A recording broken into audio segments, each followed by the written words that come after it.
Palabra de mujer. Canta que la vida es una fiesta. Muy buenas tardes, Bolivia. Bienvenidos como siempre a Palabra de Mujer. Estamos como, se puede ver, con este calor, no importa, listos para darle la bienvenida a una nueva jornada, un nuevo día de charla, un nuevo día de conversación con este equipo de mujeres a las cuales esperamos que usted se nos suma a través de nuestra línea del WhatsApp, ¿no? Así es. ¿Y vamos a hablar de víctimas hoy? Vamos a hablar de las personas que les encanta hacerse las víctimas. Complicarse la vida. Esa amiga que siempre tenés que decir, ay, lo que pasa es que a mí me hicieron esto, lo que pasa es que yo no sé qué, es que por siempre me pasa algo. Ay, ya bueno, si fue mi culpa, disculpa. Te cuento que no es exclusivamente femenino eso, no, aunque normalmente... Hay muchos hombres que les encanta victimizarse. Sí. Todo es por culpa de tal, por culpa de cual, hasta que te emborrachaste, quedaste borracho. Sí, es que yo no quería beber, es que la culpa de este que me hizo beber. Sabemos que yo una vez leí sobre este tema, porque no es de ahorita que me interesa, y decía que gran parte de la responsabilidad sobre estas personas que les encanta ponerse siempre en la situación de víctima y nunca asumir la responsabilidad de sus hechos, eran hijos de mamás que nunca quisieron responsabilizarlos, que siempre fue, te golpeaste con la mesa porque estabas corriendo, mesa mala, mala la mesa. Nunca ¿viste? lo había pensado así. Entonces nunca fue, mijito, usted estaba corriendo y se golpeó, porque si estás corriendo por el living te vas a golpear con la mesa. Claro, ¿no? hacete cargo. Ahora ser responsable de lo que le está pasando. Pero salimos a las calles, hicimos un sondeo y le preguntamos a la gente cuáles son esas características de una persona que se victimiza. Palabra de mujer. A veces se victimizan sin razón. No siempre tienen la razón y por lo que ellos creen que tienen la razón, quieren culpar la culpa a otro, pues se victimizan. Sufren porque, según ellos, ellas son las víctimas. Según ellos son los pobres y los demás, todos los demás somos los malos. No tiene buena comunicación con la otra persona y que debería darse cuenta de lo que está haciendo. Por llamar la atención, la familia quizás, no sé, a alguien quieren que le tome más atención. Por algo quieren llamar la atención, un sufrimiento interno que no lo pueden compartir con los demás. Yo creo que es una mala actitud que toma cada persona, ¿no? En el papel que estén puede que tal vez convenga, pero no creo. No tienen amor propio y no tienen un plan de vida. Sufren por falta de autoestima. Bueno, yo creo que se quejan de todo, no están conformes con su vida o su personalidad, no se saben valorar, no se aprecian. Debe ser porque ellas también sufren, ¿no? Porque a veces porque ellas quieren o también porque están amenazadas, ¿no? Porque ahora con tanta cosa que pasa. Deben tener algún tipo de problemas en relación a su formación o cómo han sido criados en su entorno. Palabra de mujer.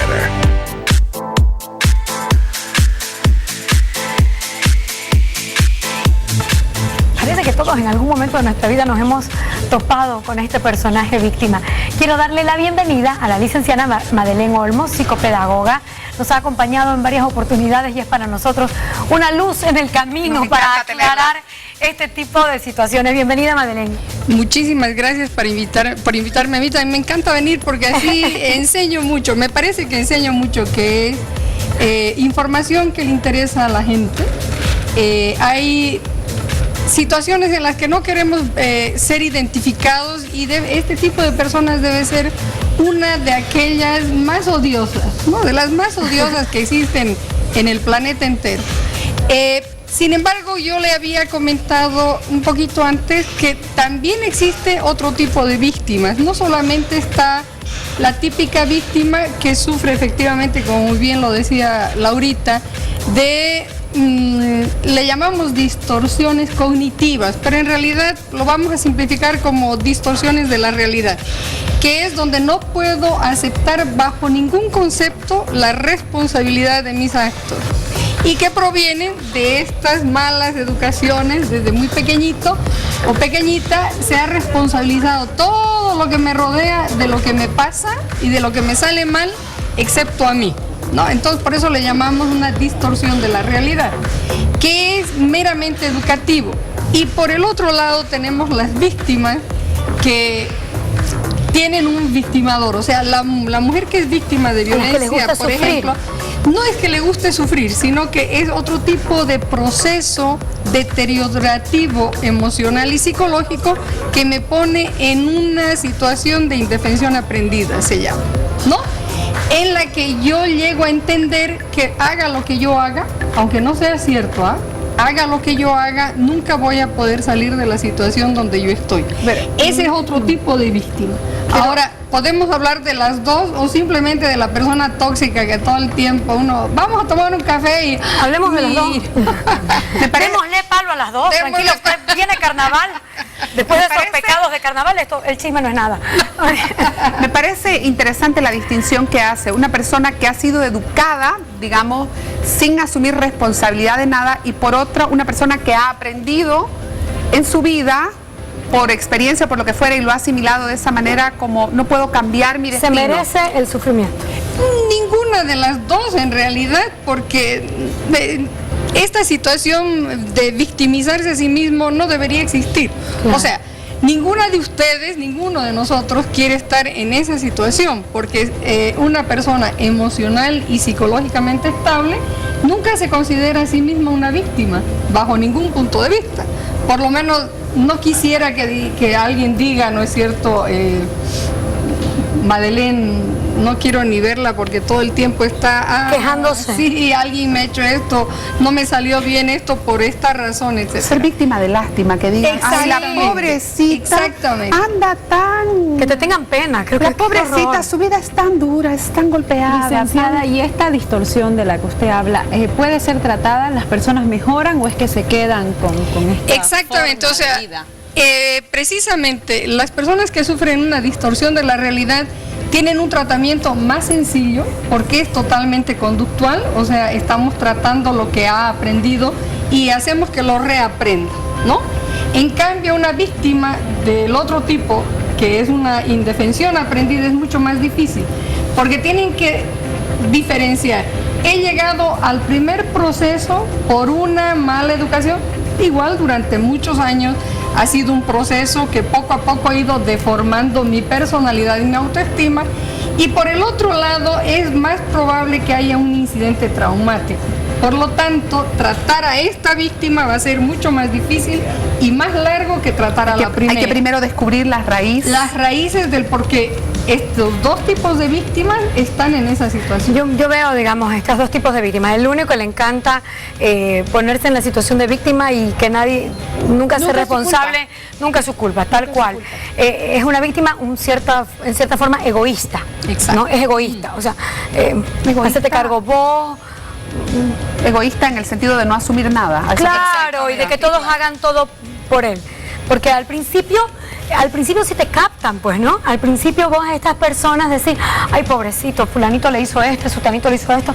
Pero ya cuando ves que la cosa es constante, es frecuente, que por último ya sos vos metido en las responsabilidades, y ahí abrís los ojos y te das cuenta de que, no, sabes que es manipuladora. Es manipuladora, y además van agregándose otro tipo de defectos en estas personas, ¿no es cierto? Son altamente críticas. Por ejemplo, no hay nada bueno, ni bonito, ni siquiera... Ni barato. Sí, todo es proclive a ser criticado, pero amarga y cruelmente, por ejemplo, ¿no? Es terrible. Son malos amigos porque, claro, yo tengo que estar para socorrerlos, pero jamás debo esperar que esta persona me socorra a mí, ¿no? Porque siempre está peor. Siempre está peor. Entonces, van sumándose, eso es lo peor, ¿no? Cuando una persona en esta situación no acude a un terapeuta y trabaja este problema, se va haciendo una persona desagradable, ¿no? Es que ellos no se dan cuenta. Amigos, pierde al marido o al enamorado. Porque perdió al mismo. Sí. ¿Y cómo uno puede hacer que esa persona se dé cuenta, como dice Laura? Porque uno a veces a mí me ha pasado estar con una persona así, es como que nunca tengo la culpa, no es mi responsabilidad. ¿Cómo haces? Como así andar, yo odio la palabra culpa.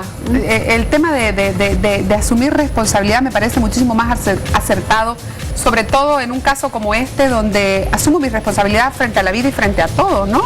Es que la palabra culpa tiene un sentido más moral, ¿no es cierto? Recordemos por mi culpa, por mi gran culpa. Tanto para eliminarla de mi vida. Ya no puedo ni pronunciar. término total y absolutamente moral, no más que ético o de la vida común. Lo que corresponde, lo que Pablita decía, es responsabilidad. Tengo que asumir la responsabilidad de todo lo que hago, tanto de lo bueno como de lo malo. Obviamente, si soy capaz de reconocer todos mis logros, tengo que ser capaz de reconocer mis fracasos. Estas personas generalmente, déjenme decirles, en buena parte, en buena medida, son conscientes de que eso no es como lo está diciendo, porque no todo el universo va a ponerse al mismo tiempo en contra mía. El taxista llegó tarde, el choque fue porque yo estaba yendo, llegué 1 hora y media después, porque todas las cosas siempre me salen mal a mí. Eso no es cierto. O sea, es diferente. La ley de la atracción. Ahí es la ley de Murphy. Ahí juega un papel importante la predisposición que yo tengo y cómo estoy haciendo trabajar mi mente, porque obvio que todo me va a salir mal. Si estoy pensando que todo me va a salir mal, obvio. Exactamente. Uno atrae, ¿no? Exactamente. Y se lo dice una persona que a veces tiene ese don. No, es que como nunca he sido responsable, como decía Laura, me golpeé con la mesa mala. Como nunca he sido responsable de lo que me sale mal, ¿no? Soy una persona generalmente descuidada, impuntual, porque precisamente tengo muy poca responsabilidad, ¿no es cierto?, de lo que hago. Ese ejemplo que usted daba hace un momento, que me parece que es importante diferenciarlo, cuando una persona de repente, yo sé que está mal, pones excusas, decís el tráfico, ay, es que el tráfico me hizo llegar tarde, no sé qué, alguna vez pudiste llegar tarde y pusiste una excusa. Creo que todos hemos puesto excusa alguna vez. Eso es diferente a ser víctima constante. No confunda una cosa con otra, tampoco piense que porque te dijo que llegó tarde es una persona que se hace la víctima siempre, ¿no es cierto? Claro, no. Claro, hay que diferenciar a estas personas. Obviamente, a la que le pasa algo malo y hay alguien más responsable de vez en cuando, nos pasa a todos, ¿no es cierto? Yo soy una persona muy, muy puntual, pero a veces he llegado, qué sé yo, re tarde, porque han sido imprevisto, cosas que no he podido manejar yo y que escapan ha sido una cuestión del tráfico. Efectivamente ha habido un choque, no he podido pasar, etcétera, etcétera. Estas personas son muy fáciles de distinguir, porque absolutamente nunca les va bien. Nunca logran nada. Incluso no. Y yo tengo una conocida, nunca llegan a ser buenas amigas, que lo tiene todo. Para mí lo tiene todo, ¿no es cierto? Es una mujer muy guapa todavía, a pesar de nuestra edad, está tan guapa como yo. Tiene muchas comodidades materiales, ¿no? Y parecería que es una mujer feliz, como yo, siempre hace bromas y qué sé yo. Pero cuando llega el momento de intimar con ella, o sea, de hablar cosas más serias, resulta que su vida es un drama total. Y yo digo, pero, what the heck, ¿de dónde salió todo este drama? Si la estábamos pasando padre, digamos, ¿no? O sea, y empieza es todo... el marido, los hijos, los nietos, que son todos chiquitos, todos son culpables de alguna cosa que le ha pasado a ella. En realidad se la ve genial, pero es porque ella es tan heroica, porque en realidad su salud está toda destruida, porque tiene tantas presiones y uno... Adelén, eso le iba a decir. Se acabó la reunión. Tenemos un componente de necesidad de avalar nuestros resultados a través de una heroicidad. Me parece que, odio decir esto, pero es como un componente femenino, como lo logro porque me levanto a las 5, porque corro. Es algo que está muy arraigado, muy generacional, no sé. Bueno, porque se supone que el héroe es siempre masculino. La sociedad humana machista ha establecido que el héroe es Superman. Por eso me gustan las malas. Exactamente. Entonces, han hecho que como que cualquier logro extra femenino sea realmente un extra logro, cuando en realidad probablemente no lo es. Es más una cuestión de género que generacional o incluso pero social. Nuestra. Género femenino. Sí, género femenino, generalmente. Vamos a ir a compartir unos mensajes de WhatsApp, por favor. Me agrada su programa. ¿Cuál es el primer paso para dejar de ser una víctima? ¿Y qué pasa si una se siente culpable y empieza a culparse de todo? Eso sí. Chan. ¿Esta es la otra víctima de la que hablábamos? Yo creo que Probablemente, ¿no es cierto? No explica muy bien cuál es su circunstancia, pero yo tengo que empezar a dudar de mi estabilidad emocional en el momento en que realmente con mi pareja le echo la culpa a mi marido o a mi novio de que la relación vaya de mal en peor. Le echo la culpa a mi mamá o a mis hermanas de que la familia se está desintegrando. Y no asumo en ningún momento, en ninguna oración, nosotros, o sea, estoy englobando a todos los que pertenecemos al problema, o tú y yo, que somos nosotros también en la pareja. Y este pedazo que dice al final ella, ¿qué pasa cuando empiezo a culparme de todo? De, por ejemplo, su esposo la engañó con otra persona. Ay, es que seguramente yo le fallé, es que seguramente yo no lo atendí. Está en indefensión aprendida. Está en indefensión aprendida. ¿Es la segunda víctima? Es la segunda víctima, porque ya es el marido o la pareja o la mamá, desgraciadamente en muchos casos, la que la pone en esa situación. No sirves para nada, mira qué gorda te has puesto, tu comida está pésima, pero qué porquería es lo que has cocinado. No es el que le echa la culpa a los demás, sino que se echa la culpa todo el tiempo. Entonces, tanto escuchar, ¿no es cierto?, este alto rango de críticas que me hacen sentir inadecuada, inapropiada, gorda, fea, vieja, inútil, empiezo a utilizar eso yo como oraciones personales de comportamiento, ¿no es cierto? Ay, sí, es que realmente estoy demasiado gorda, sigo comiendo, ¿no? Y dejo de preocuparme no solo de mí misma, sino que dejo de preocuparme de todo lo que tengo que ocupar. ¿Y cómo se hace para decirle, en el caso que yo tengo una amiga cercana, cómo le hago para decirle, oye, fulanita, mira, tenés este problema, anda a buscar ayuda? ¿Cómo puedo entrar? Si es una amiga cercana, dígaselo de frente. Usted una conocida. He tenido a la Liz en Olmos en el programa y mira, me ha dicho que vos sos listo. Le dije tu nombre y tu apellido y te lo llamas. Lo hizo. Si recibí un mensaje de WhatsApp, sos vos. Es la parte, o sea, si es una persona por la que nosotros no necesariamente sentimos amor o cariño, pero le tenemos afecto, ¿no es cierto? Y es una persona que está en nuestro entorno, como digo, sin necesariamente ser muy cercana, tener el valor de decirle, mira, yo creo que realmente tienes un problema de este tipo y sería bueno que hagas un análisis y una reflexión. Claudia, ahorita porque te puede hacer mucho daño. Pero todas tenemos ese amigo o esa amiga víctima. O debemos ser nosotras en algún momento. Sí, o sea, eso de... Pero en algún momento es una cosa. Yo creo que en algún momento todo el mundo tiene sus 5 minutos de estupidez de o de lo que fuera, o sus 5 minutos de víctima, nada mejor que esto, pero después llegás, pisás firme y decís, no, esto. Vivir en el rol de Blancanieves, ¿no? Dice que Blancanieves en esta historia le pasa de todo a la pobre, ¿no? Ella tiene la culpa. Claro, ella tiene la culpa. Exactamente, porque se le muere la mamá, príncipe. el papá se casa con una malanga, la malanga la quiere matar, ella huye al bosque, encima con 7 enanos horribles. O sea, otra cosa, huir al bosque y pillarte con el equipo de fútbol de Inglaterra, digamos, ¿no? Pero sí. Mejor el de rugby de Nueva Zelanda. O sea. Por ejemplo, no, pero, así cualquiera quiere ser Cenicienta, hasta yo. Pero termina con el príncipe, entonces vale la pena el sufrimiento. Esa pero es no parte sabes del qué pasa aprendizaje. después. Esa es parte. Pero la historia se queda ahí, esa es parte del aprendizaje que te dejan. Nunca te cuestionaste a la princesa.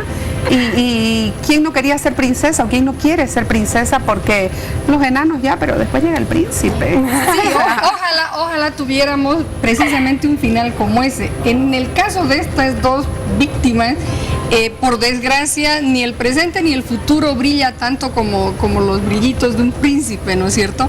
Porque como les decía, en el primer caso, esta gente se va haciendo amarga porque, claro, en cualquiera de los casos empieza a recibir el rechazo de su entorno primero, ¿no? Y finalmente la gente que no le tiene ningún afecto termina por rechazarla. Y la segunda persona, que digamos vive con un abusador o con varios abusadores, termina siendo una víctima hasta el último de sus días, ¿no es cierto? En muchos casos, yo siempre lo explico esto en la universidad, por ejemplo, una persona del segundo caso, una víctima por indefensión aprendida, vamos a hablar de una esposa, que sin necesariamente haber sido golpeada, pero que ha sido maltratada, periódica y diariamente por el esposo sin insultarla tampoco, ¿no? Porque hay muchas maneras de lastimar a las personas. Mi mamá cocina más rico. Exacto, ¿no? Mi mamá o ya está muerta y decía, ay, la bendita cocinaba una maravilla. No me ha dicho nada directamente, pero ya puedo suponer que mi comida es una porquería. Esta persona, si logran llevar el matrimonio hasta muy adelantada edad, muy avanzada edad, yo lo veo en la consulta, se invierten los papeles para ser finalmente la esposa, que generalmente queda más fuerte, más independiente, la que empieza a victimizar al marido, ¿no? Ya igual, ¿no? Cobrar venganza. Cuando los hombres son jóvenes, tan potentes que son, es lo mismo decirle, ya a ti todo murió, digamos, ¿no? Y me convierto en una victimadora de mi marido. Licenciada, vamos a leer un mensajito de WhatsApp, vamos a ver qué dice la gente. ¿Cómo identifico a una persona que le encanta sufrir mucho? Dice. Esto me parece que no es lo mismo que te guste sufrir a que te hagas la víctima siempre. Exactamente, porque yo creo que ya en este caso tengo un problema emocional y psicológico mucho más profundo. Y se acerca mucho a esta chica que siempre dice, no sé por qué elijo al hombre equivocado, ¿no es cierto? Y termino siempre llorando, del que hablábamos en algún momento, ¿se acuerdan? Exactamente. Ya tengo ahí cero autoestima, una nulidad absoluta, entonces estoy buscando quien me haga sentir mal de manera permanente. No es porque les guste, es que esa palabra suena muy complicada cuando se trata de problemas de este tipo. Necesitan tal vez sufrir, claro, necesitan sentirse... como que me acostumbro a sentirme así, siempre mal. El cerebro humano es terriblemente adictivo, o sea, se hace adicto a todas estas cosas, porque recuerden que en algún momento también hablamos de la gran cantidad de hormonas que produce nuestro cerebro para hacernos sentir radiantes. ¿Qué hormonas segregamos cuando sufrimos que nos pueden hacer adictos a esta sensación? Es la adrenalina. La misma que, por ejemplo, se segrega cuando uno se lanza en paracaídas o cuando está en situación de peligro, y hay personas que les encanta despertar. Y que está con la reacción del cerebro y del físico humano. Es como cuando exactamente consumimos alguna anfetamina. Imagínense qué poderosa que es. Me parece tan revelador. Deje ese hombre y salte de un puente. No, ¿sabes qué? Ese es un buen consejo. Me parece tan fuerte saber que el cerebro, que una persona es capaz de encontrar lo mismo por dos caminos, uno tan dañino y uno tan bonito, sano, tan bueno, exactamente. Divertido, Por ejemplo, reír. Reír puede llegar a ser altamente adictivo. Lo que pasa es que nos olvidamos de qué bueno que es reír. Uno hasta baja peso riendo. Yo les aseguro que si yo no me riera todo lo que me río, sería una vaca. Río como mucho. Pero río cuando no estoy trabajando, yo río todo el tiempo.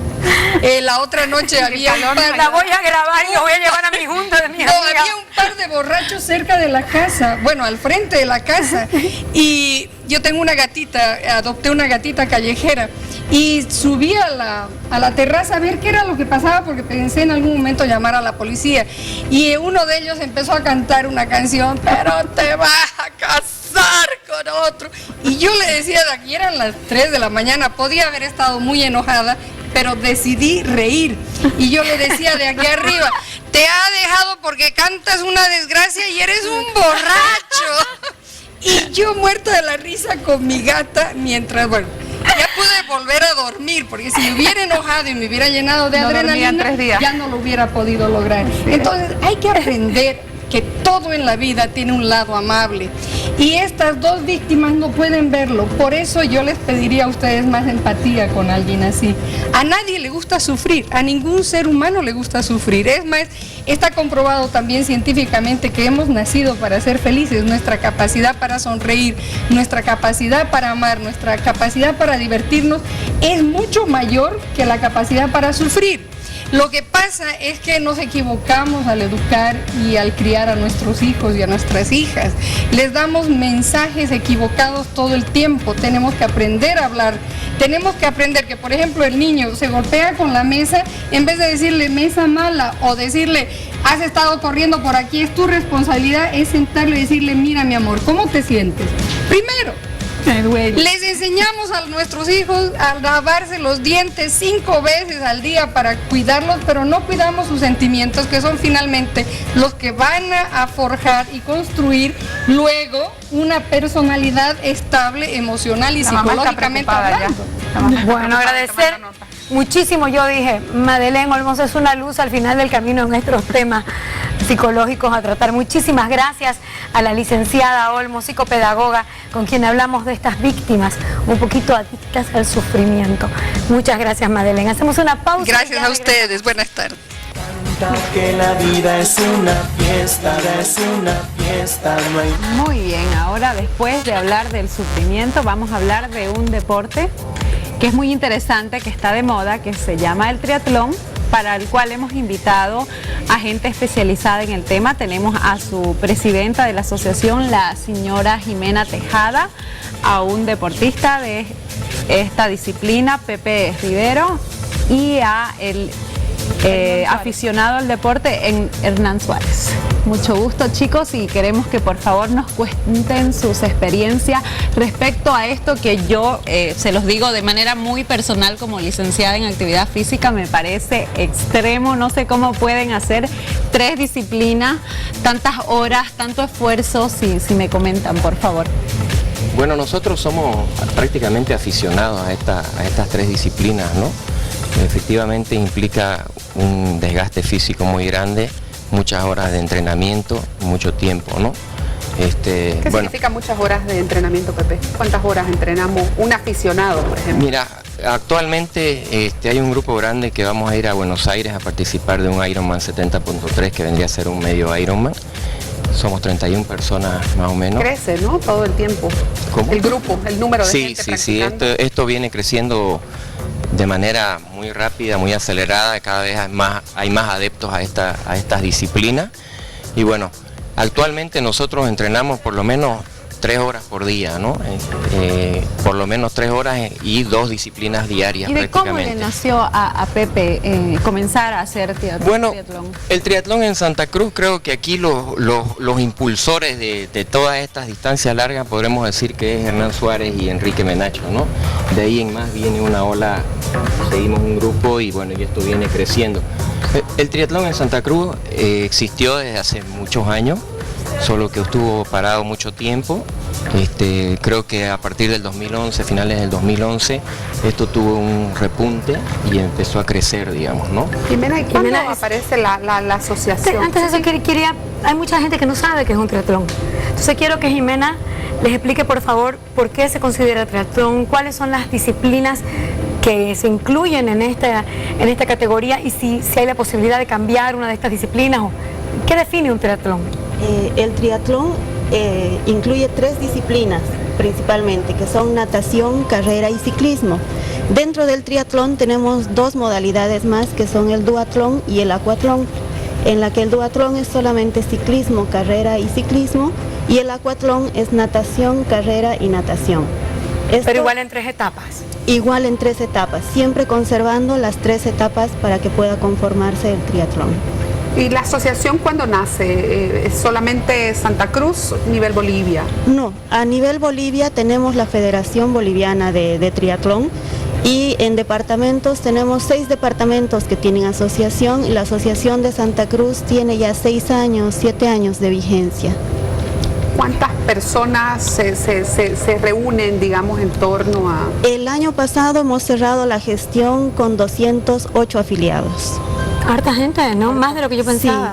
Sí. Y tenemos categorías desde la infantil A, que es de 7 a 8 años, hasta Máster G, que es más de 65 años. Hernán, vos has tenido la oportunidad de participar en eventos internacionales y tengo amigas que lo han hecho, en el caso de Claudia Mancilla, Úrsula, y me dicen que una de las partes más difíciles es nadar en mar abierto, porque en Bolivia, bueno, somos un país mediterráneo, no tenemos mar, entrenan en piscina, y cuando estás en el mar tenés que lidiar con cosas como, por ejemplo, las aguas vivas, las algas, la propia sal del agua. ¿Cómo se preparan? ¿Cuál es la experiencia de vivir y cuánto tiempo dura? Bueno, la verdad que bastante complejo el tema de entrenar lo que es natación acá, a comparación de cuando nos toca ir a los eventos en el exterior. Lo más difícil de todo el evento sí es la parte de la natación. No hay, en realidad acá no tenemos los mecanismos para prepararnos para algo así. Nos toca entrenar en piscina, tenemos, gracias a Dios, bastante oferta en términos de piscina. Teníamos la Villa Olímpica que la están refaccionando, esperando a que se complete próximamente y ahí le damos mayor uso. Pero a la hora de la verdad, cuando vas afuera, la mayoría de todo lo que son las competencias de triatlones y en especial una firma que se llama Ironman, que es una... Eso sería, perdón que te interrumpa, como el mundial de ustedes los triatletas. En realidad hay diferentes competencias, hay una liga, si queremos llamarlo así, que es la liga Ironman, que ellos tienen distintos eventos y sus eventos siempre incluyen la natación o en mar abierto o en lago. O sea que nunca vamos a estar expuestos acá a poder practicar en las mismas condiciones. Me pongo a pensar, ¿qué pasa con la gente que empieza a interesarse ahora? Que empieza a decir, ok, los miro a estos chicos, deportistas, se ven bien, están saludables. Se visten bonito. Se visten bonito, tienen una polera colorida aquí como la de mi vecino. Y quieren, de repente dicen, empiezo. Claro, sí. Yo te dije que lo estabas logrando muy bien con la polera que habías llegado, estabas pasando súper desapercibido. ¿Cómo empieza esa gente? O sea, ¿dónde está el paso número uno para convertirse en un triatleta aficionado por No me interesa. Por lo que nos toca. No nos interesa, ¿no, Pablo? Queremos ser aficionados. Bueno, yo soy triatleta de... Acotando un poquito lo que decía Hernán, cuando él habla de Ironman, un Ironman es un triatlón de larga distancia, ¿ya? Y a lo que vos planteas, Paola, la asociación ahora brinda la posibilidad de que para esos atletas iniciantes puedan inscribirse en una categoría aficionado, donde tienen una prueba más cortita de lo que normalmente se hace para poder ver si efectivamente les gusta y poder empezar. Tengo que probar con todo, digamos, tengo que probar las entrenar. 3 cosas de una para ver si me aceptan, ¿así? No hay equipos que uno biciclete, el otro nade y el otro corra y la otra pase agua. Se han hecho actividades en posta, pero efectivamente si querés probar lo que es el triatlón tendrías que probar esa. ¿De dónde son estas imágenes, chicos, perdón? Esas imágenes son bien interesantes. Fue un evento que se realizó gracias a un amigo nuestro triatleta que se llama Darío Sotelo. Qué bellas imágenes. Él tenía un compromiso con él mismo y con su padre que falleció hace mucho tiempo de poder realizar una triatlón con unas distancias distintas a las comunes, pero en lo que es Tiquina. ¡Qué bellísimo! Entonces, el año pasado, el anteaño pasado, se organizó una triatlón en lo que era el cruce de Tiquina, que eran 1500 metros, literalmente cruzar el estrecho. De ahí bicicleta fueron, si no me equivoco, 40 kilómetros hasta Copacabana. ¿Nos puedo acompañar a ver el paisaje que me encanta? Vamos en moto. Y lo interesante de eso, bueno, obviamente para completar los 10 kilómetros hacia la frontera con Perú. Pero lo importante o lo interesante de este evento, fuera de que era un compromiso de Darío y nos invitó a varios de nosotros a participar con él, era que él quiso presentar o quiere presentar y está en proceso de presentarlo en el Guinness Book de World Records como la triatlón con mayor elevación. Eso te iba a decir, aquí se pone a prueba a los verdaderos atletas a esa altura, ¿no? Yo creo que sí, porque fue algo bastante interesante que nos tuvimos que preparar en Santa Cruz, obviamente, para llegar allá. Fue muy intenso, valió la pena porque la satisfacción de simplemente cruzar la meta, indistinto a dónde llegué o en qué puesto llegué, claro. es muy... ¿Cuánto dura? Te veo interesada, Alexia, te veo lista para entrenar. Sería sobrenatural si logro hacer todo eso. Me consideraría un dios. Así se consideran, ¿no ves las caras de alegría cuando cruzan la meta? ¿Cuánto dura? O sea, porque por ahí yo digo, sí, yo lo cruzo en la piscina, obvio, en 2 días. ¿Cuánto es lo normal? No quiero ponerme a lo que logran los campeones mundiales, pero... Dependiendo de la distancia en la categoría que compite, ¿no? Ese triatlón que hicimos en Tiquina era un triatlón olímpico y no era una competencia en sí, era un evento al que fuimos un grupo de amigos como algo personal. Entonces nos tomó casi todo el día porque no todos estaban al mismo ritmo. Pero un campeonato olímpico, más o menos el hacer completa la distancia toma alrededor de 4 horas. ¿La distancia completa es cuántos kilómetros? 1500 de piscina o de natación. ¿Sabes? Yo pensé que 1500 era la totalidad y ya me parecía mucho. No, 40 kilómetros. ¿Hay un mall en el recorrido? Está como que entras a un mall. ¿Ah? Te sacan la tarjeta porque si es un mall, vamos, ¿no, Alexia? Claro.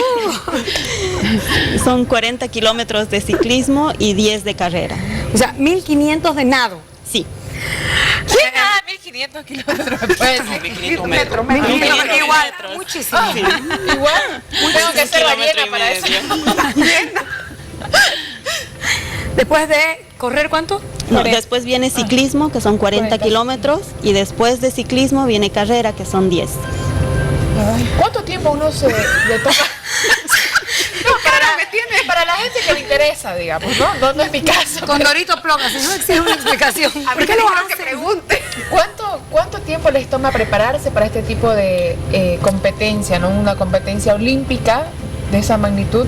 No es que de repente un mes, me imagino que es mucho más, una disciplina de descansar lo suficiente porque es bastante pesado. Coméntenos un poquito acerca de eso, hablando en serio. Hablando en serio. No, si todo lo que dijimos ahorita fue broma. Creo que para toda actividad deportiva, digamos, lo importante es estar bien alimentado, tener un buen descanso. Ahí estamos bien. Buen descanso y bueno, las horas de entrenamiento, ¿no? ¿Diario entrenan? Diario. ¿Cuántas horas entrenan ustedes, por ejemplo? 3 horas por lo menos. ¿Y hace cuánto tiempo se dedican y un solo día de descanso? El deporte. O sea, de lunes a sábado entrena y domingo se descansa. Sí, los domingos tienen maratones. Normalmente el lunes es el día de descanso o viernes porque actualmente en el entrenamiento que estoy haciendo yo para Buenos Aires, sábado y domingo es cuando entrenamos más fuerte porque tenemos más horas para poder entrenar y dedicarle al entrenamiento. 8 horas religiosamente. Eso no, parte del entrenamiento es el descanso, aunque no crean. Entrenar a dormir. El entrenar a descansar. Entonces, dentro de tu... Ahí yo podría participar. Competencia de dormir puede ser. Check. Dormir bien, comer bien. Check. Estamos bien en dos. Lo que pasa es que te desgasta, entonces para continuar con más energía los días siguientes tenés que recuperar. Sí, para trabajar te cuesta cuando no dormís bien. Imagínate para... Y esto que es un hobby, ¿no? Es algo que ¿sabes no... qué podríamos... hay que trabajar y después correr, saltar. Hacer un triatlón, ¿no? Duerma 8 horas, después las otras 12, después las otras... ¿Dónde me anoto? ¿Dónde se inscribe eso? Saben ustedes, chicas, que el día martes aparece una amiga a entrenar a su primera clase de pilates y me dice, ¿sabe qué, profe? He vuelto porque quiero entrar a hacer triatlón. ¿Y se fue a pilates para entrenar para triatlón? Para comenzar su preparación. Está empezando a ir a hacer pilates. Y yo le digo, pero Dani, ¿no te parece muy intenso? Ella me dice, no, Clau, me dice, es un tema más mental. ¿Qué pueden decir ustedes? ¿Es verdad que es un tema donde se juega mucho la predisposición mental de aguantar tantos metros de nado, tantos metros de entrenamiento, bici, de corriendo? No, por supuesto que entrenando, pero sí juega mucho el tema psicológico, sí, ¿no? Sí, el tema del juego de cabeza es bien importante en esto. Como en todo en la vida, como sí, todo en la vida. Paola, mirá 3 puntos de nuestro favor. Comer, dormir y tenemos hartos amigos psicólogos que vienen al cumpleaños, al programa.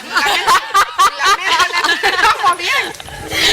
¿Viste? ¿Cuánto llegamos entonces? Estamos bien, 3. A ver, vean. No sé. Yo creo que ya están listas. Ya estamos listas, ¿no? ¿Dónde nos La energía la tienen, se nota. O sea que... ¿Dónde nos anotamos? No llego ni a la puerta ahorita. Yo igual que vos quiero. Yo les hago la foto. Un selfie, porque veo que todo... ¿Sabés qué pensaba yo? Yo me vería súper cuando llegan a darles el abrazo. Sí. Esa parte me gustó. Con esta polera. Bien emotivo. No, una más discretita. Chicas, a mí me gusta. Vamos a ir a ver el sondeo, vamos a ver a preguntarle a la gente en qué consiste el deporte y si sabe de sus beneficios. Palabra de mujer. No sabría decirle en qué consiste. Sí, deportes de nadar, bicicleta y correr, porque es bueno para la salud. Ay, no, la verdad no. Más o menos. Es triple, correr, nadar y... Uy, la verdad que me mata el tercero. Que son 3 categorías, natación, ciclismo y creo que es maratón. Para entrar a esa rama tiene que ser una persona que es muy O sea, muy dedicada al deporte. Consiste en correr, el ciclismo, nadar.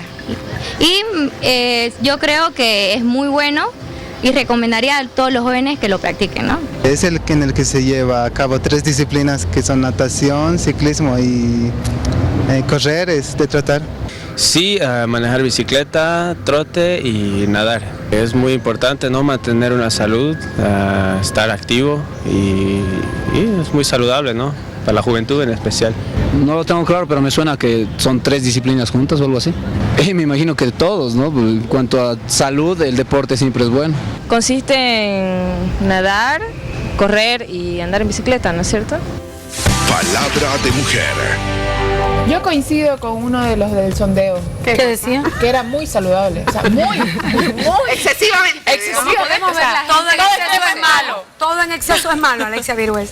Oye, pero la gente sabe que son 3 disciplinas y que es nado, bicicleta y correr.